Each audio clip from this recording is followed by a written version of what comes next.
Hi everyone. As soon as I start talking, someone decides to honk the horn. Hi everyone. Well, I think all the construction workers that are right next to our building are finally done for the day, so I can hopefully record this without too much construction noise going on. Well, last week was an exciting week of releases. There wasn't a lot of video footage that I found on the AFCI Mixed Media show that was in Salt Lake, Utah last week, but almost all of the manufacturers either had a blog post or they were Facebook Live with the event, and so I was able to follow along with a lot of their releases. So I wrote down a few in my notebook that we can discuss today, and I'll show them right here, especially if they have a blog post about it, so that you can go and see those items yourselves as well. Okay, so the first one we're going to start with is We Are Memory Keepers. They have a new trimmer out that has a dial on it. So instead of having to change out your blade every time you want to do a different type of cut, then you don't have to change out the blade. You just turn the dial on a standard paper trimmer. One of the neatest things to use it for is it has the perforated edge. So if, for example, you're making those invitations that have an RSVP card that needs to be perforated and returned to you in the mail, that's a nice way to be able to make those perforations on that cardstock so that they can rip off those little ticket stubs for you.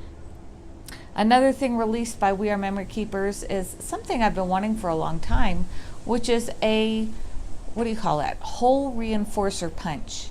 Oh, here comes my nice warm tea from my daughter. Room service.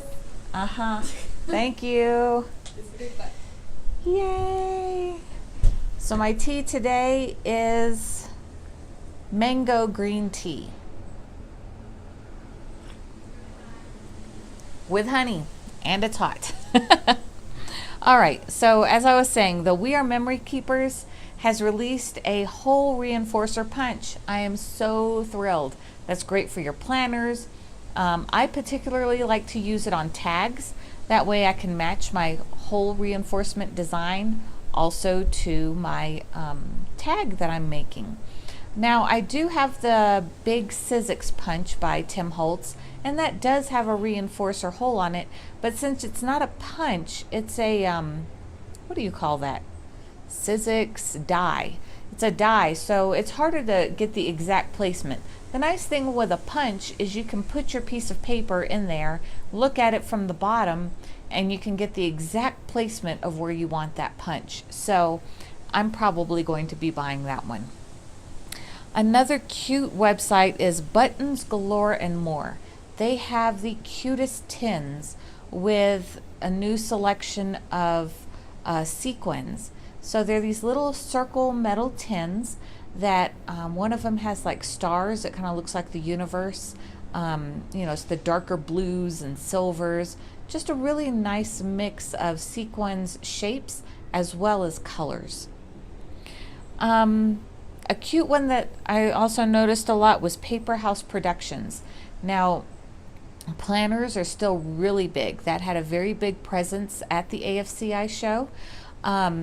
So they were making a lot of accessories, especially for travelers' notebooks. And one of the ones that Paper House Productions is doing, they have these cute tropical ones that could really be mixed with that flamingo motif that a lot of us are seeing right now, as well as the botanicals. And they have these matching sticker pockets that can be adhered into your traveler's notebook pages. Which gave me some ideas for some upcoming Cricut tutorials. So I'll probably be posting those this week. I'm also going to be posting a mixed media page this week. But back to Paper House Productions, they have matching paper clips with puffy stickers on them. Puffy stickers are still really big right now.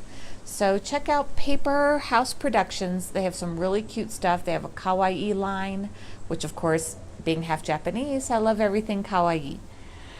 So a big presence of a lot of things were planners, brush lettering, the geometric, flamingos, tropicals, and botanicals.